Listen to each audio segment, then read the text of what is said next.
نبی پاک صلی اللہ تعالی علیہ وسلم نے ہمیں حقوق العباد کے معاملے میں زیادہ احتیاط کرنے کا کہا ہے، اور حضور سید عالم علیہ السلام نے صحابہ کے بھرے مجمع میں سے یہ سوال کھڑا کیا، فرمایا تم مجھے بتاؤ مفلس کون ہے؟ غریب، تنگ دست اور بالکل تہی دست بندہ کون ہے؟ ہمارے ہاں سارے لوگ یہ رمضان شروع ہوتا ہے تو لوگ کہنا شروع کر پیر صاحب دعا منگو، حالات بڑے خراب ہیں۔ مثلا کیا خراب ہے حالات؟ شامی روٹی نہیں لبدی، حالات صرف یہ خراب ہیں کہ پڑوسی نے پجارو لے لی اور مجھے نہیں ملی، اتنے ہی حالات خراب ہیں، اس سے زیادہ تو نہیں۔ حالات اتنے ہی خراب ہیں کہ جو باہر بھائی چلا گیا تھا اس نے فلانی سوسائٹی میں پلاٹ لے لیا، میں پیچھے رہ گیا ہوں، اس سے زیادہ تو کوئی ایسا معاملہ نہیں۔ تو کتنے سارے لوگ ہیں جو اس بات کا اظہار کرتے ہیں۔ پھر میں نے یہ دیکھا ہے کہ بلا وجہ کے بعد لوگ شکوے کرتے ہیں، دیکھو جی میرا بھائی ہے، میرا دوست ہے، میرا رشتہ دار ہے، پڑوسی ہے، تو اس نے گاڑی بدل لیا ہے، موبائل بدل لیا ہے، فلانی چیز اس نے لے لیا، میرا خیال نہیں رکھا۔ بھئی مثلا آپ کا کیا خیال رکھنا چاہیے تھا؟ نہیں، اس نے موبائل لیا ہے 3 لاکھ کا، تو آپ کا خیال ہے کہ میرا یہ خیال رکھتا کہ 1.5 کا مجھے لے دیتا، 1.5 کا وہ یہ لے لیتا۔ یہ مطالبہ غلط ہے شریعت میں۔ آپ کے جو ذمے، اس کی ذمہ داریاں جہاں تک بنتی ہیں وہاں تک تو وہ ادا کرے گا۔ دیکھیں نا، شریعت اسلامیہ بڑا پیار کرتی ہے بندے کے ساتھ، تو کھرب پتی بندے پر بھی شریعت نے یہ نہیں قدغن لگائی کہ تو کھرب پتی ہے تو اس طرح کر 40% زکوٰۃ دے، یہ نہیں کہا۔ لاکھ پتی بھی 2.5% ہی دے گا اور ارب کھرب پتی بھی 2.5% ہی دے گا۔ اگر اس کے دل میں وسعت اللہ نے پیدا کیا تو وہ لوگوں کا خیال کرے۔ تو حقوق العباد کے معاملے میں بعض تو ہمارے مطالبات ہیں جو مطالبے سرے سے درست نہیں، سرے سے ٹھیک نہیں، لیکن جو بعض اوقات ہمارے وجود سے، لہجے سے، آنے جانے سے ٹھیس پہنچ جاتی، میں پرسنلی بعض چیزوں کو نوٹ کرتا ہوں اور مجھے ان کا بڑا خیال رہتا ہے۔ میں محسوس کرتا ہوں کہ نہ چاہتے ہوئے بھی ہمارے رویے سے بعض لوگوں کو تکلیف ہوتی ہے، نہ چاہتے ہوئے۔ تو حقوق العباد کے مسئلے میں ہم زیادہ کمزور ہو جاتے ہیں۔ آج یہ سوچنا ہے کہ وہ جو میری ذمہ داریاں ہیں، جو شریعت نے، دین نے، اسلام نے، اور کچھ میں نے خود کہیں شاگرد بن کر، کہیں ارادت مند بن کر، کسی جماعت کا ممبر بن کر، کسی مسجد کی ذمہ داری لے کر، کسی ویلفیئر کام کی ذمہ داری لے کر، کسی غریب کی ذمہ داری لے کر، کسی مزدور کی ذمہ داری لے کر، جو میں نے اپنے اوپر خود چیزیں ضروری قرار دے لی ہیں، میں ان میں کہاں تک کامیاب ہو سکا ہوں۔ اپنی ذمہ داریوں کا حضرت معاویہ بن خدیج رضی اللہ تعالیٰ عنہ ایک صحابی ہیں، وہ فرماتے ہیں کہ مجھے حضرت عمر نے کہیں بھیجا تھا جہاد کے لیے، تو میں وہ کامیابی کی خبر لے کر دوپہر کو لوٹا، تو عرب شریف کے اندر چونکہ گرمی زیادہ ہوتی ہے، میں نے مناسب نہیں سمجھا کہ میں حضرت عمر کو دوپہر کو جگا کے خبر دوں کہ حضور بے فکر ہو جائیں، اللہ نے کامیابی دے دی۔ میں نے شام ہونے کا انتظار کیا، یہ ان کے اچھے اخلاق کی علامت، اعلیٰ ظرفی کی بات بتا رہے ہیں۔ کہتے میں نے شام ہونے کا انتظار کیا، مغرب کے وقت یا عصر کے وقت میری ملاقات ہوئی، تو میں نے حضرت عمر سے کہا کہ حضور الحمدللہ اللہ نے کامیابی دے دی، جس مہم پہ آپ نے بھیجا تھا وہ اللہ کے فضل سے اس مہم سے کامیابی ہو گئی۔ تو حضرت عمر فرمانے لگے دیر سے کیوں آئے؟ مجھے تو امید تھی کہ تم سرے دوپہر آ جاؤ گے۔ میں نے کہا حضور میں دوپہر کو ہی گیا تھا، دوپہر کو ہی گیا تھا، پر سوچا کہ آپ آرام میں ہوں گے۔ کیا جواب ہے، اور کیا اس جواب کے اندر بہت سارے لوگوں کی ترجمانی ہے۔ حضرت عمر فرمانے لگے آرام کرتا تھا میں، پر وہ دور گزر گیا، اب تم دوپہر کی بات کرتے ہو، اب تو رات کو بھی کم ملتا ہے۔ وہ تھا ایک دور، اب جب اپنے ذمے خود ذمہ داریاں زیادہ لے لی، اب کیا پتا کہ کوئی کہاں سے چل پڑا ہے تجھے ملنے کو۔ وہ دور گزر گیا جب تو سوتا تھا، من چاہی زندگی بتاتا تھا، اب تو نے خود یہ فیصلہ کیا ہے، اب تو میں بھائی تم دوپہر کی بات کرتے ہو، میں تو رات کو بھی گشت کرتا ہوں کہ کوئی ضرورت مند تو نہیں، کوئی حاجت مند تو نہیں۔ تو جو ہمارے ذمہ داریاں ہیں ان میں نازک حد تک امام بہقی روایت لائے ہیں، ایک صحابی تھے جو حضور کو ہنسایا کرتے تھے، حضور کو ہنساتے تھے، نبی پاک کو بڑے پیارے تھے۔ اس طرح کے بھی کچھ بندے ہونے چاہیے، اس طرح کے بھی کچھ بندے صحابہ کرام علیہم رضوان فرماتے ہیں جب حضور غم امت میں پریشان ہوتے تھے تو ہم منتظر ہوتے تھے کہ کبھی وہ ہنسانے والا آج آ جائے نا، دو چار باتیں ایسی کر جائے نا ہنسانے والی تو معاملہ ٹھیک ہو جائے۔ کچھ لوگ ایسے ہوتے ہیں جن کو دیکھ کے ہی چہرے پر تازگی آ جاتی ہے، مثل تعویذ ہوتے ہیں نا کچھ لوگ، وہ جب بھی ملتے ہیں شفا ہوتی ہے۔ تو یہ حضور کے پاس بیٹھے ہوئے تھے اور ہنسانے والی گفتگو کر رہے تھے، تو نبی پاک بھی ان سے باتیں کرنے لگے، تو بات کرتے کرتے نا حضور نے انگلی ان کی طرف بڑھائی تو ان کے وجود کو انگلی لگ گئی۔ ایک تو وہ روایت ہے نا کہ صفیں سیدھی کراتے وقت حضور تیر کے ساتھ صفیں سیدھی کرا رہے تھے تو ایک صحابی کے پیٹ پہ لگ گیا، انگلی لگ گئی۔ عجیب دیوانے ہیں، کہنے لگے آپ نے مجھے تکلیف دی ہے، معاذ اللہ، انگلی چبھو دی، میں نے تو بدلہ لینا ہے۔ ہمارے ہاں مسئلہ یہ بن گیا ہے کہ کوئی بڑا آدمی بھی اپنے آپ کو قانون کے حوالے نہیں کرتا۔ ملک سے لے کر امت مسلمہ کے کل مسائل تک ہمارے ملک کے اندر ہر بندہ اس کا مزاج ہوتا ہے کہ وہ اپنے آپ کو قانون سے بالا تر سمجھتا ہے، لائن میں لگنا لوگ پسند نہیں کرتے۔ یہ ایک بہت بڑا مسئلہ ہے۔ حضور صلی اللہ علیہ وسلم کی انگلی لگ گئی تو وہ کہنے لگے آپ نے تو مجھے تکلیف دی ہے، میں تو بدلہ لوں گا، تو حضور نے فرمایا لے لے بدلہ۔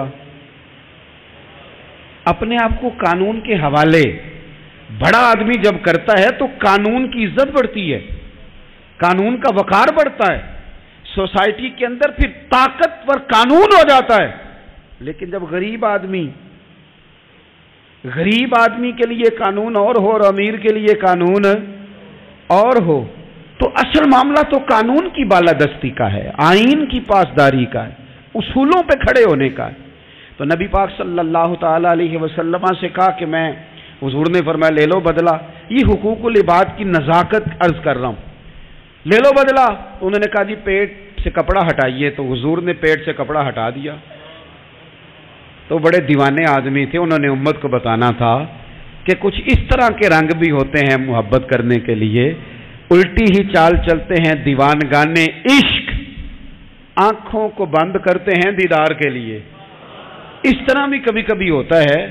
کپڑا حضور نے ہٹایا تو انہوں نے نبی پاک کے جسم نور کو چومنا شروع کر دیا، کہنے لگے دن بڑے ہو گئے تھے، موقع نہیں کو بن رہا تھا، تو چلو یہ ایک موقع ملا ہے، حضور آپ کو کسی کے ساتھ زیادتی کر سکتے ہیں، یہ تو میں تو موقع تلاش کر رہا تھا۔ اور میرے بھائی نماز کا بھی موقع تلاش کرتے تھے صحابہ، جہاد کا بھی موقع ڈھونڈتے تھے، پر محبوب سے محبت کا بھی موقع ڈھونڈتے تھے۔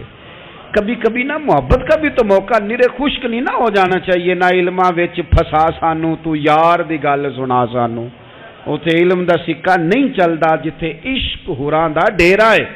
تو کبھی ادھر بھی ہیں حقوق العباد کے معاملے میں نزاکت۔ اور پھر جو آیت میں نے قرآن پاک کی پڑھی، ایک تو یہ ہے کہ آپ لوگوں سے معافی لے، معافی مانگے۔ ہمارے ہاں نا معافی کا مزاج قبول کریں، جب کوئی بندہ معافی طلب کرے تو معافی، ہمارے ہاں معافی مانگنے کا رواج آپ یقین کریں سرے سے ہے ہی نہیں، بلکہ الٹا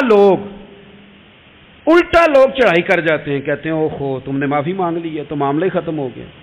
اور جو آدمی، میں بڑے زمانے سے کہہ رہا ہوں کہ میرے ملک میں ایک رواج بنتا جا رہا ہے، جس کی زبان جتنی زیادہ سخت ہوتی ہے اس کا عروج اتنا زیادہ ہوتا ہے۔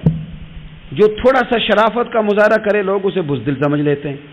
عزیز بھائیوں، اپنی زندگی میں معافی مانگنے کا مزاج بنائیں۔ آپ طلب کریں کہ یار مجھ سے غلطی ہو گئی، میں انسان ہوں۔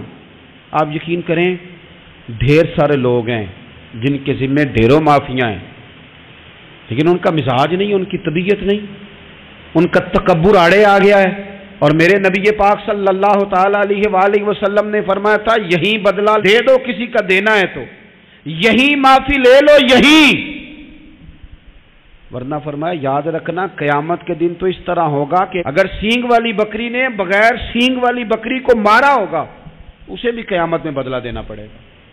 یہی معافی تلافی لے لو، یہی۔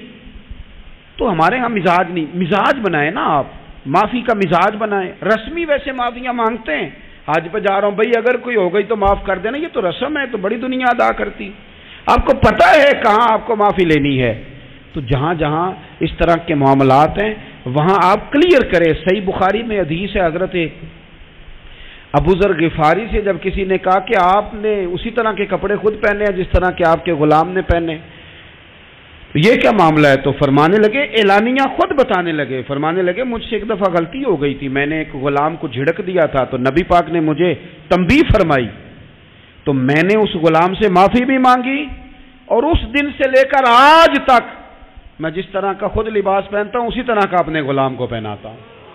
تو وہ خود بیان کر رہے ہیں، وہ لوگ اظہار کر رہے ہیں کہ ہم نے یہاں نبی پاک علیہ الصلوۃ والسلام کے تنبیہ کرنے پر ہم نے اپنے غلام سے، خادم سے یا کسی غلام سے معافی مانگی. تو معافی مانگنے سے بندے کا قد کبھی چھوٹا ہوتا ہے؟ میرے نبی پاک علیہ السلام نے فرمایا جو معافی مانگ لے اللہ تو اس کی عزت میں اضافہ کر دیا کرتا ہے.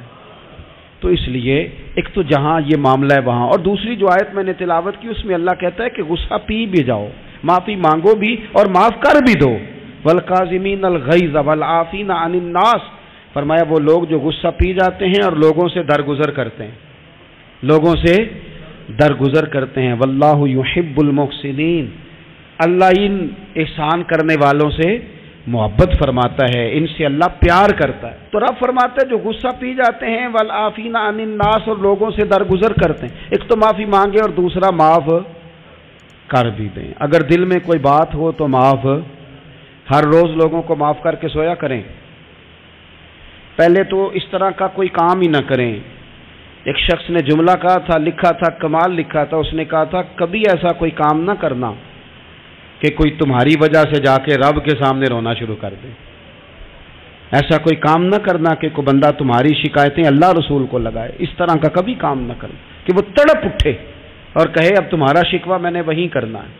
کچھ لوگوں کی شکایتیں کرنی پڑتی ہیں، اللہ رسول کی بارگاہ میں بھی، اپنے مشائخ کی بارگاہ میں کر دیتے ہیں. بعض اوقات انسان وہ بے بسی کے عالم میں کرے یا بہت زیادہ تکلیف اسے سہنی پڑے تو تب کرے، ہو جاتا ہے. تو ایک تو ایسا کریں نا، اور کوشش کریں لوگوں کو معاف کر دیں، اپنے دل سے چیزیں نکال دیں. دو لوگ بیٹھے تھے نا حرم مکہ میں، ایک صاحب کہہ رہے تھے کہ میرے اوپر بدر میں جو قتل ہو گئے کفار ان کا ذکر چل رہا تھا، تو دونوں گفتگو کر رہے تھے بدر میں ہمارے اتنے لوگ مسلمانوں نے مار دیے. تو ایک ان میں کہنے لگے کہ اگر میرے اوپر قرض نہ ہوتا اور میرے چھوٹے چھوٹے بچے نہ ہوتے تو میں تو تلوار لے کے جاتا اور مدینہ شریف جا کے معاذ اللہ بدلہ لے آتا. دوسرا کہنے لگا میں دیتا ہوں نا تیرے بچوں کا خرچہ بھی اور میں تیرا قرضہ بھی اتارتا ہوں، تو جا. اس نے کہا پکی بات ہے؟ کہا ہاں، قرضہ بھی میں اتار دوں گا، تیرے بچوں کا خرچ بھی اٹھاؤں گا، تو جا. اس نے خنجر تیار کیا، تلوار تیار کی، گھوڑے پہ بیٹھا، گلے میں وہ تلوار اس نے اپنے ڈالی اور مدینہ شریف آ گیا. اتفاق کی بات یہ کہ ملاقات حضرت عمر سے ہوئی. جناب عمر کہنے لگے مجھے تیری نیت ٹھیک نہیں لگتی. پکڑا کدھر آئے ہو؟ کہنے لگا میں تو بدر کے قیدیوں کے بارے میں بات کرنے آیا. فرمایا تلوار لے کے چل تجھے حضور کے پاس لے کے جاتا ہوں. نبی کریم کی بارگاہ میں لے گئے تو حضور فرمانے لگے کیسے آئے ہو؟ کیسے آنا ہوا؟ کہنے لگے جی میں تو بدر کے جو قیدی آپ کے پاس ہیں ان کی بات کرنے آیا تھا. تو حضور فرمانے لگے چل پھر باقی کی میں سناؤں. خیال آیا مسلمان نیک و بد پہچان جاتے ہیں، محمد آدمی کے دل کی باتیں جان جاتے ہیں صلی اللہ تعالی علیہ وسلم. فرمایا میں سناؤں؟ حضور کیا؟ فرمایا تم اور فلاں بن فلاں وہاں بیٹھے ہوئے تھے نا حرم مکہ میں فلاں پہاڑ کے ساتھ ٹیگ لگا کے، اور تم نے یہ کہا تھا نا کہ قرضہ نہ ہوتا، بچے چھوٹے نہ ہوتے تو بدر کے مقتولین کا میں بدلہ لیتا. یہ سارا کچھ طے کر کے پھر آئے ہو تلوار لے کے، اور یہاں کہتے ہو میں قیدیوں کے بارے میں بات کرنے آیا تھا. اس کے تو پسینے چھوٹ گئے، وہ تو بے حال ہو گیا. اس نے کہا اس کا تو سوائے اس کے اور میرے کسی کو نہیں پتا، اور اگر آپ کو پتا چل گیا ہے تو پھر آپ اللہ کے سچے رسول ہیں. تو حضور اگر آپ کو پتا چل گیا ہے کہ میں قتل کرنے کے ارادے سے آیا ہوں، میں معاذ اللہ بدلہ لینے آیا ہوں، اللہ کرے آپ کو سمجھ آئے میری بات کی. یعنی ایک تو یہ ہے کہ بندہ وہ پکڑا گیا ہے، اور ایک یہ کہ کسی کو پتہ چل گیا ہے کہ یہ اس کام آیا ہے، پھر لوگ جب معافی دیتے ہیں تو بڑی کہانیاں سنا کے دیتے ہیں، ایسے نہیں دیتے۔ حضور اب آپ کو پتہ چل گیا ہے تو کیا کریں گے؟ تو حضور فرمانے لگے تو بتانا تیرے ساتھ کیا کریں؟ اس نے کہا کہ میں نے سنا ہے آپ معاف بڑا کر دیتے ہیں، یعنی یہ گھر سے کو پیار کرنے نہیں آیا، پھولوں کا گلدستہ لے کے نہیں آیا، تلوار لے کے آیا ہے، لیکن یہ میرے محبوب کا حوصلہ ہے، اور آیا بھی عین مسلمانوں کے بیچ ہے، جو چاہیں اس کے ساتھ کر سکتے ہیں۔ اس نے کہا معاف کر دیں، تو حضور نے فرمایا جا میں نے معاف کیا۔ حضور نے معاف کیا، وہ کہتا حضور معاف کر رہے تھے اور رب میرے دل میں ایمان کو تازگی عطا فرما رہا تھا، حضور نے معاف کیا اور میں نے کلمہ پڑھنا شروع کر دیا۔ ہم معافی نہیں دیتے، کبھی کبھی صلح تو کر لیتے ہیں، صلح ہو جاتی ہے، پنچایت میں صلح ہو گئی، پھر لڑائی ہوئی، پھر بات شروع سے شروع ہو گئی، کیونکہ ہم نے معافی، پھر وہ بات شروع ہو گئی 1955 سے، تو بھی آکھیا سی، تو بھی کیتا سی، وہ بننے والی گل یاد ہی، او بس کر یار، کچھ بھولے بھی تو۔ بچے پتہ کیوں خوش رہتے ہیں؟ آپ کو پتہ ہے بچے کیوں خوش رہتے ہیں؟ بچوں کو بات بھول جاتی ہے، اس لیے بچے، اماں نے ادھر 2 تھپڑ مارے 3-4 منٹ پہلے، اور اگلے 5 منٹ میں اماں نے پھر ماتھے کا بوسہ لیا تو بھول گئی بات۔ اللہ کرے کوئی تھوڑے تھوڑے بچے بھی بن جائیں، یہ جو بہتے سیانے ہیں نا، ان کا بھی اللہ ہی حافظ ہے، عقل زیادہ آ گئی ہے نا، اس لیے اقبال جیسے لوگوں نے کہا تھا خرد کی گتھیاں سلجھا چکا ہوں، یا رب مجھے صاحب جنوں کر دے، صاحب جنوں کر دے، صاحب اللہ کوئی تھوڑا سا مجھے مجنون بھی بنا، یہ زیادہ عقل تو کسی کام کی رہی نہیں، پاگل کر دی، پاگل کر دی۔ بہت سارے لوگ ایسے ہیں زیادہ سمجھدار ہوتے ہیں، لہذا معافی دینے کو تیار، معافی دیں، جب کوئی معافی کا مطالبہ کرے تو اسے معافی۔ سب سے مشکل کام ہوتا ہے لمبی لسٹ والے دشمن کو معاف کرنا، لسٹ جس کی لمبی ہو نا غلطیوں کی، ایک آدھ غلطی تو معافی ہو جاتی ہے، کچھ لوگوں کی لسٹ بھی بڑے، کچھ عادی مجرم بھی ہوتے ہیں، لسٹ لمبی ہوتی ہے، ان کو معافی دینا بھی تھوڑا سا مشکل ہوتا ہے، لیکن کمال بھی یہ ہے کہ جس کی لسٹ لمبی ہو اسے یک جنبش قلم بندہ معاف کر دے، کو چھٹی ہو گئی جا تجھے معاف کیا۔ اور یہ ہمیں کیوں کرنا چاہیے کہ میرا رب بھی ایسے کرتا ہے، میرا رب بھی ایسے، وہ گنواتا تو نہیں نا، یہ بھی کیا، یہ بھی کیا، یہ بھی کیا۔ حضور فرماتے ہیں، ذرا سننا حدیث، حضور فرماتے ہیں کچھ لوگوں پہ اللہ کرم کی چادر ڈال کے نا قیامت والے دن، یہاں بھی اس نے پردہ رکھا تھا تو وہاں بھی کرم کی چادر ان پہ ڈلے گی، تو اللہ فرمائے گا یہ گناہ کیے تو چھوٹے چھوٹے گناہ اس کے گنوائے جائیں گے، یہ وقت اب وہ ڈرے گا، چونکہ پتہ تے سارا ہے نا سردار نو کیتیاں دا، اب وہ ڈرے گا، چھوٹے چھوٹے گناہ اس کے گنو، تو اس کا خیال ہے بڑے بڑے بھی نہ سامنے آ جائیں، چھوٹی چھوٹی غلطیاں اس کی گنوائی جا رہی ہیں، جو ڈر رہا ہے، کانپ رہا ہے۔ قربان جائیں نبی پاک کے لفظوں پہ، کچھ گلاں اجیاں نے قرآن پاک اجیاں نے، یہ نا میری دادی کہا کرتی تھی، میری اماں کہا کرتی تھی، اے کچھ کام اجائے نے، کچھ گلاں اجیاں نے کہ اتنے دل کردہ صفحہ بند ہو جانا ہے تو معافی ہو جانی، یعنی ختم ہے یہ بات، اس سے آگے کسی نے سوال پوچھنا ہی نہیں۔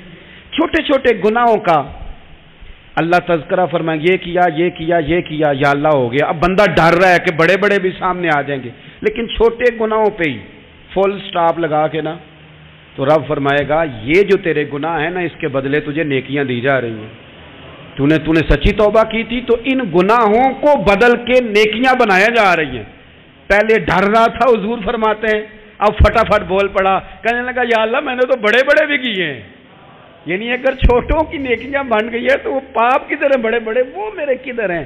کریم یہ بات کر رہے ہیں اور صحابہ رو رہے ہیں، میں نے تو بڑے بڑے بھی کیے ہیں، بڑے بڑے کدھر ہیں۔ اللہ تعالیٰ بندوں کو معاف فرماتا ہے، رب اپنے بندوں کو وہ معاف کرتا ہے۔ اگر اللہ معاف نہ کرے تو جتنے جرم ہمارے رب کو ہمارا پتہ ہے، بتاؤ سویرے روٹی ملے، سانس ملے، شعور قائم رہے، جب مالک اتنا معاف کرتا ہے تو ہم اس کے بندوں کو کیوں نہیں معاف کرتے؟ کر دیں معاف۔ پکے لوگ کھڑے تھے، پکے دشمن کھڑے تھے فتح مکہ کے دن حضور کے سامنے، اور کچھ لوگ ایسے ہوتے ہیں جن سے امید نہیں ہوتی، اپنے ہوتے ہیں کہ یہ والا جملہ، اور بندہ کہتا ہے یار تجھے تو نہیں نہ کہنا چاہیے تھا، کوئی اور کہتا مجھے. کہتے ہیں یہ نہ سمجھیں کہ لوگ کہتے نہیں، کہنے والے. یہ بات ہی آپ چھوڑ دیں کہ کوئی آپ کو کچھ کہے گا نہیں، یہ چھوڑ دیں. مخلوق تو اس طرح کی بات ڈھونڈ کے لاتی ہے کہ انسان پریشان ہو جاتا ہے کہ یار میں یہ کر سکتا تھا، میں نے کیا نہیں، اور جو میں نے کیا نہیں وہ تو نے میرے کھاتے ڈال دیا ہے. ایسے لوگ سامنے کھڑے ہو گئے فتح مکہ کے دن کہ جن کے چہروں سے ان کی زیادتیاں عیاں ہو رہی، ان کے ظلم چھلک رہے تھے چہروں سے. حضور کے سامنے کھڑے ہیں، کانٹے بچھانے والے بھی، روڑے مارنے والے بھی، گلے میں رسیاں ڈال سارے کھڑے ہیں. حضور نے فرمایا بتاؤ تمہارے ساتھ کیا سلوک کروں. انہوں نے کہا آپ کریم ہیں. تو حضور نے پتہ کیا کہا؟ قرآن پاک میں ایک سورہ یوسف ہے. کچھ لوگوں کو لفظ قصہ بھی بڑا برا لگتا ہے، تو اللہ فرماتے ہیں نحن نقص علیک احسن القصص.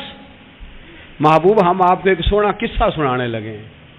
اس کو اللہ نے قصہ کہا، سونا قصہ، سورہ یوسف کو. تو سورہ یوسف کیا ہے بھلا؟ ذرا انداز دیکھیے سورہ یوسف کا.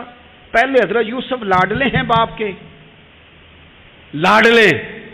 پھر اسی جناب یوسف کے منہ پہ تماچے ہیں.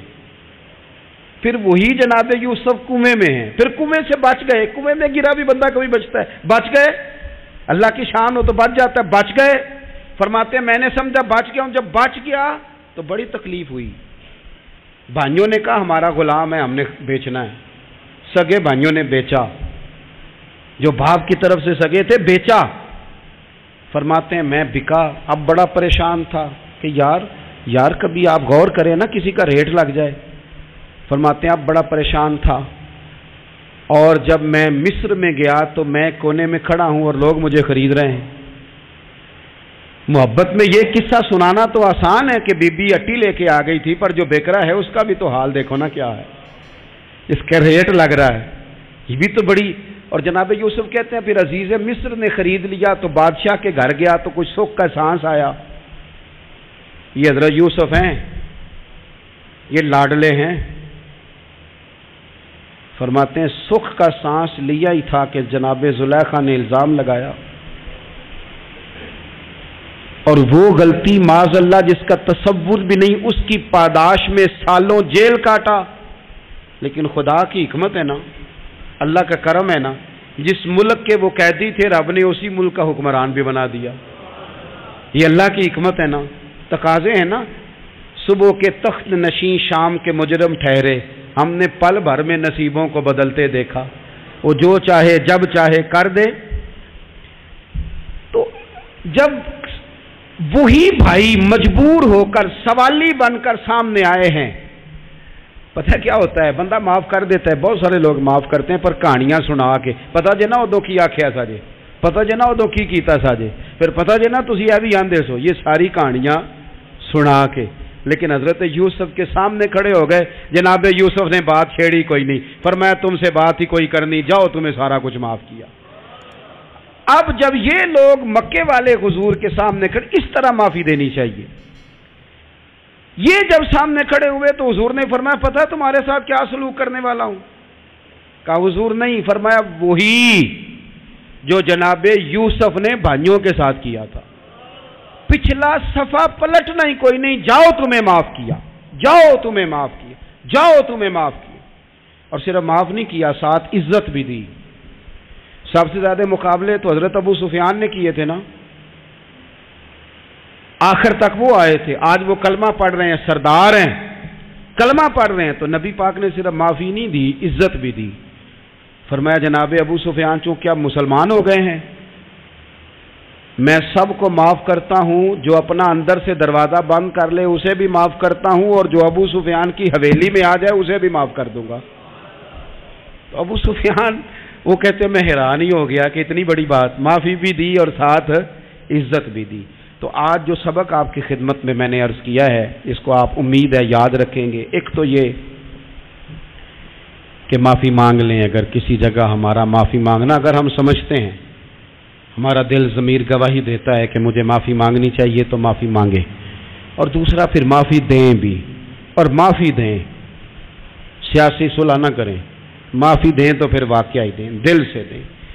اور آخری بات یہ کہ جس طرح ہم نے لوگوں سے معافی لینی ہے اور معافی دینی ہے، اسی طرح جہاں ہم سے شرعی قباحتیں ہوئی ہیں، اخلاقی کمزوریاں ہوئی ہیں، ایک بات تو اچھی طرح سمجھ لیں کہ نفل پڑھنے سے حقوق العباد نہیں معاف ہوتے، وہ بندے سے معافی مانگنے سے ہی ہوتے۔ ساری رات کو بندہ تسبیح پڑھے اور کہے کہ میں نے اماں کی نافرمانی کیا تو معافی ہو جائے گی، نہیں، وہ اماں ہی معاف کرے گی تو معافی ہو، وہ ابا ہی معاف کرے گا تو پھر ہی معافی ہوگی۔ تو جو جہاں شریعت کی مخالفت کی ہے وہاں بھی معافی مانگیں، اللہ کے حضور گڑ گڑائیں، توبہ کریں، اور توبہ بدل جانے والی کریں، تبدیل ہو جانے والی توبہ کریں۔ معافی مانگ بھی لے، معافی دے بھی دے، اور آپ سے یہ بھی گزارش کروں گا کہ جہاں اللہ رسول کی ہم سے نافرمانی ہوئی ہے وہاں تنہائی میں 2 نفل پڑھ کے تنہائی میں اللہ تعالیٰ سے بھی معافی کے خواستگار ہوں۔ یاد رکھیں جب اس کی خفیہ تدبیر آ گئی تو پھر معافی کا وقت ہو سکتا ہے خدا نہ کرے ہمیں نہ مل سکے، تو اب وقت ہے، خوب استغفار کریں، خوب معافی مانگیں۔ اللہ تعالیٰ آپ کو اور مجھے عمل کی توفیق عطا فرمائے۔